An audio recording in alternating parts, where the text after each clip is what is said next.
வணக்கம் ஃப்ரெண்ட்ஸ். இந்த புத்தாண்டில் எதில் சேமித்தால் எவ்வளவு ரிட்டர்ன்ஸ் வரும் என்று பார்க்கலாம். இது ஒரு தோராயமான கணக்கு. இந்த ரிட்டர்ன்ஸ் அப்படியே வரும் என்று உத்தரவாதம் இல்லை. வாங்க வீடியோக்குள்ள போகலாம். Welcome to finance with Premraj. நான் உங்கள் பிரேம்ராஜ். இந்த புத்தாண்டில் முதலீடு செய்யறதுக்கான வாய்ப்புகள் எல்லாம் பார்க்கறதுக்கு முன்னாடி, அதாவது ஒருத்தர் இன்வெஸ்ட் பண்றதுக்கு முன்னாடி இந்த 3 விஷயங்களை அவர் கட்டாயமா பண்ணிருக்கணும். ஒன்னு லைஃப் ப்ரொடெக்ஷன், இன்னொன்னு ஹெல்த் ப்ரொடெக்ஷன், மூணாவதா எமர்ஜென்சி ஃபண்ட். இப்போ முதலாவது லைஃப் ப்ரொடெக்ஷன். இந்த லைஃப் ப்ரொடெக்ஷன் அப்படின்னு சொல்றதை விட இன்கம் ப்ரொடெக்ஷன் அப்படிதான் சொல்லணும். இப்போ ஒரு குடும்பத்துக்கு வருமானத்தை ஈட்டு தரும் நபர், அந்த குடும்பம் அவர் இல்லைன்ற ஒரு பாதிப்பு ஒரு பக்கம் இருந்தாலும், இன்னொரு பக்கம் வருமானம் இல்லாமல் இருக்கிற பாதிப்பு, அதாவது பைனான்சியல் நடக்கிற பாதிப்பு அதிகமா இருக்கும். அதை பாதுகாக்கிறதுக்கு தான் டேர்ம் இன்சூரன்ஸ்.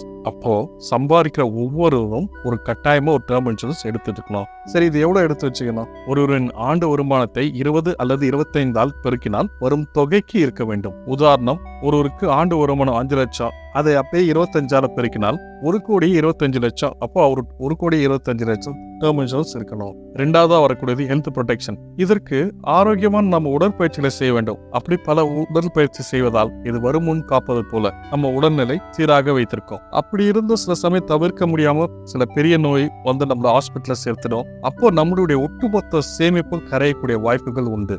இதை தடுக்க நாம் கண்டிப்பாக ஒரு ஹெல்த் இன்சூரன்ஸ் எடுத்திருக்க வேண்டும். அப்படி நம்ம ஹெல்த் இன்சூரன்ஸ் எடுத்திருந்தால் நாம எதிர்பார்க்காத மருத்துவ செலவிலிருந்து இந்த ஹெல்த் இன்சூரன்ஸ் நம்மை காப்பாற்றும். மூணாவதா எமர்ஜென்சி ஃபண்ட். இதை பற்றி நான் ஏற்கனவே ஒரு வீடியோ போட்டிருக்கேன். அதை மேல உள்ள லிங்க்லயும் கொடுத்திருக்கிறேன், அதே மாதிரி டிஸ்கிரிப்ஷன்ல கொடுத்திருக்கிறேன். இந்த வீடியோ முடிஞ்ச போய் பார்க்கலாம். நீங்க சுருக்கமா இந்த எமர்ஜென்சி ஃபண்ட்னா உங்களுடைய அவசர தேவைக்கு ஒரு பணம் எடுத்து பத்திரமா வைக்கணும். அது எவ்வளவு எடுத்து வைக்கணும்? உங்களுடைய 6 மாத சம்பளம் அல்லது 12 மாத சம்பளத்தை சேமிச்சு வச்சிருக்கணும். அப்பதான் நீங்க இந்த சமயம் வேலை பறி போனாலோ இல்லைன்னா இன்கம் ஸ்டாப் ஆனாலோ உங்களுடைய அவசர காலத்துக்கும் இது உதவும். சரி, இந்த 3 விஷயத்தை ஆரம்பிச்சுட்டா தாராளமா நீங்க இன்வெஸ்ட் பண்ண ஆரம்பிக்கலாம். இன்வெஸ்ட்மெண்ட் அப்படின்னா நம்மளுக்கு முதல்ல நினைவுக்கு வருது பிக்ஸட் டெபாசிட். இது 5.5 முதல் 7% வரை ரிட்டர்ன் தரும். இதுவே போஸ்ட் ஆஃபீஸ் இல்லைன்னா ஒரு கூட்டுறவு வங்கி இல்லைன்னா இன்னும் கொஞ்சம் அதிகமா வட்டி கிடைக்கும். நம்ம பணம் கொஞ்சம் சேஃப்டியா பத்திரமா இருக்கணும் அப்படின்னு நினைக்கிறவங்க மட்டும் இந்த FD போட்டா போதும். மற்றபடி இதுல ரிட்டர்ன் கம்மி. ஒன்று மட்டும் தெரிஞ்சுங்க, ரிஸ்க் அதிகமா இருந்தா ரிட்டர்னும் அதிகமா இருக்கும், ரிஸ்க் கம்மியா இருந்தா ரிட்டர்னும் கம்மியா இருக்கும். அடுத்ததான் கோல்ட்ல இன்வெஸ்ட்மெண்ட் பண்ணணும். நாம விருப்பப்பட்டு வாங்குற தங்க நகைகள் எல்லாமே இன்வெஸ்ட்மெண்ட் இல்லை.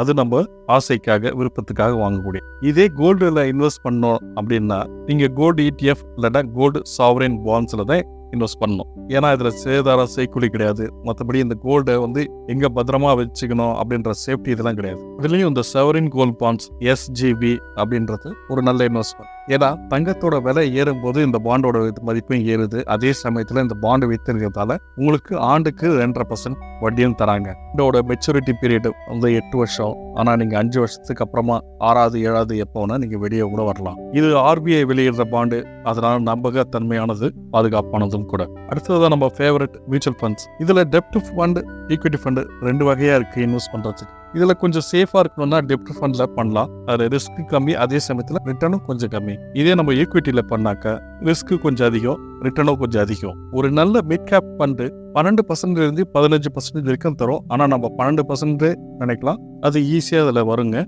ஆனா குறைஞ்சது 5 வருஷத்துக்கு மேல இதுல இன்வெஸ்ட் பண்ணிருக்கணும். இதுல அப்படின்னா ரிஸ்க், உங்களுடைய கேபிட்டல் மார்க்கெட் இறங்கும் போது கம்மி ஆகிறதுக்கான வாய்ப்பும் இருக்கு. அப்போ நீங்க மார்க்கெட் ஏற வரைக்கும் வெயிட் பண்ணணும். அதனால ரொம்ப அவசரமா ஒரு தேவைக்காக வச்சிருக்கிற பணமோ அல்லது உடனடியாக எந்த சமயத்துல எடுக்கணும் ஒரு தேவை இருக்கிற பணமும் இதுல இன்வெஸ்ட் பண்ணாதீங்க. இதுல SIP-யா ஒரு 5 வருஷம் to 6 வருஷம் மாசம் நிதானமா சேர்க்கிற மாதிரி இருந்தாக்க இதுல ட்ரை பண்ணுங்க. நல்ல ரிட்டர்ன் வரும். முடிவா எங்கெங்கெல்லாம் இன்வெஸ்ட் பண்ணலாம், எவ்வளவு இன்வெஸ்ட்மெண்ட் பண்ணலாம் அப்படின்னு ஒரு சுருக்கமா சொல்லிட்டேன். இதுல இன்ட்ரெஸ்ட் ரேட்லாம் முன்ன பின்ன வரதுக்கான வாய்ப்பு இருக்கு. மற்றும் இதுல எதனா டவுட் இருந்ததுன்னா கமெண்ட்ல தெரியப்படுத்துங்க, அதற்கு விளக்கம் தர ட்ரை பண்றேன். மேலும் இது போல பல ஃபைனான்சியல் தகவலுக்கு நம்ம சேனலை சப்ஸ்கிரைப் பண்ணுங்க. நன்றி.